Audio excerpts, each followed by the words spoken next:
حضرت ابن حجر مکی رحمہ اللہ تعالی علیہ، آپ نے اس بات کو لکھا، اور حضرت جابر بن عبداللہ انصاری کی روایت لے کر آئے کہ حضرت جابر بن عبداللہ انصاری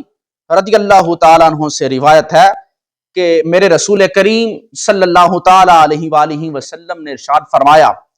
کہ اے جابر،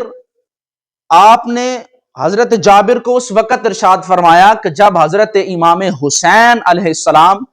رسول اللہ سرکار کی گود میں جلوہ فرما ہیں، اور میرے آقا کریم علیہ نبی جین علیہ السلام نے حضرت امام حسین علیہ السلام کے چہرہ انور کو دیکھا، اور حضرت جابر رضی اللہ تعالیٰ عنہ سے مخاطب ہو کر میرے آقا نے ارشاد فرمایا کہ اے جابر،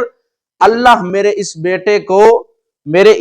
کو ایک بیٹا عطا کرے گا جسے بروز محشر سید الساجدین کہہ کر پکارا جائے گا، اور پھر اللہ اس سید الساجدین کو ایک بیٹا عطا کرے گا، اس کا نام باقر ہوگا۔ تو اسی طرح میرے رسول کریم علیہ نبی جینا علیہ السلام نے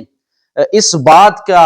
اعلان کر دیا، اور ساتھ میں حضرت جابر بن عبداللہ کو یہ بھی بتا دیا کہ جب وہ میرا بیٹا باقر اس دنیا میں آئے تو اسے میرا سلام کہنا۔